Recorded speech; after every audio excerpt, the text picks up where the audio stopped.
Well,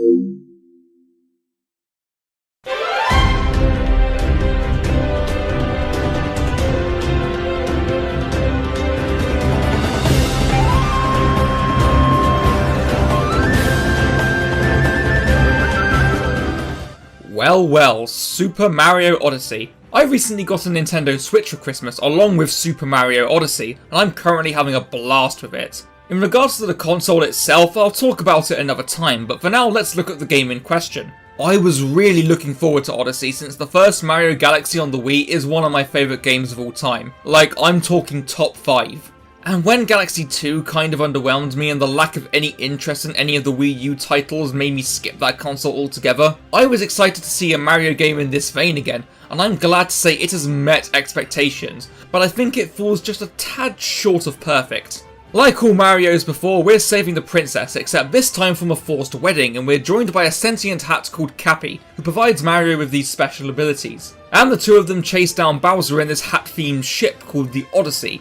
Unlike Galaxy, which is a slightly more linear kind of Mario game, this time we get to explore open worlds and go world to world in order to chase Bowser down. And instead of collecting power stars, we're collecting power moons, a fuck ton of them. Seriously, these things are littered throughout the worlds. While there are a set of main objectives in each world which earn you moons, there are tons to find throughout each world, ranging from about 30 in the world to about 70 or so, and even more when you beat the final boss. But I'm going to be honest, this is the main thing I don't like about Odyssey, I'll just get it out the way. While it does provide a ton of content, a lot of these moons can be earned with very little effort and have not much thought put into them, and they're not really anything that special or fun to collect as a result. Not all of them, of course, but a fair amount of them, making it feel like they're just there to pad the game out. I much prefer it in Galaxy where there were less collectibles, but each one had a detailed challenge and path to get to it. The worlds are also filled with coins. For the first time in a Mario game, at least to my knowledge, they actually act as currency. For this store called the Crazy Cap Shop, which can be found in each world, and there are two types of coins in the game.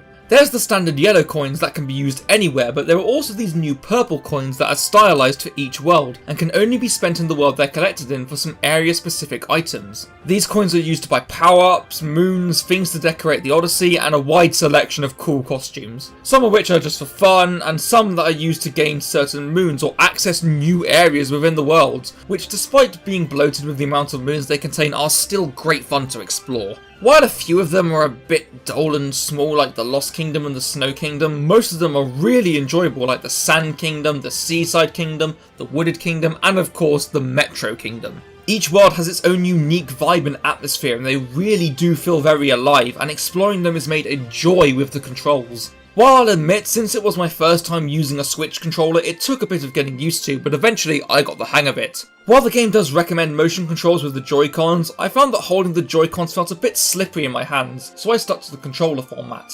And despite a few annoyances with Mario's momentum on occasion, the controls feel perfect. Mario still has all his signature moves, but with the addition of Cappy he can now pull off some creative and complex jumps, and these really allow some interesting and quick ways of getting around. It's no wonder speedrunners love this game.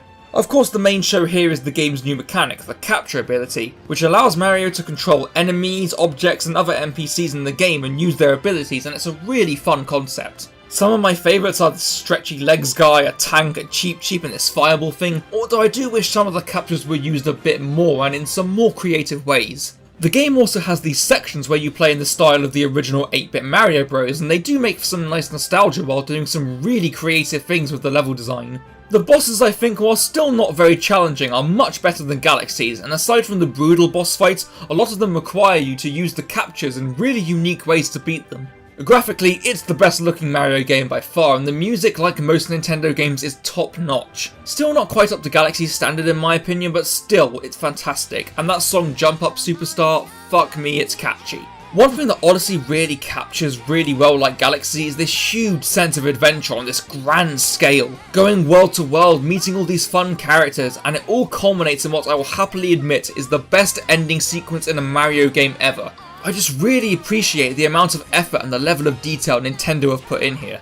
And again, the only thing I can give it a notable fault on is the fact that it just seems the game is a bit bloated due to the high amount of moons. When you beat the final boss, even more moons are unlocked, and I just don't really have that huge of a motivation to go back and collect every single one. I'm not like, oh yeah, let's go and get all these moons, I'm just more like, god, how many? even so, it's not that much of a complaint, it's just a personal thing that kind of bugs me. Because in the end, the game is providing you with so much more content to keep you going and keep you playing, and the game does reward you in small ways with more costumes and unlockables the more moons you get. And at this point, I've currently got about 700 moons, which is a lot, and I definitely will be going back to collect even more moons in Odyssey, but albeit on a casual basis. Regardless of my little personal problem with the game, Mario Odyssey has completely delivered the best Mario experience since Galaxy. While it doesn't quite top it in my opinion, since Galaxy is just much more of a personal special game to me, and it is still my favourite Mario game ever made, you can be damn sure that Odyssey comes a very close second and rightfully gets a 9.5 out of 10.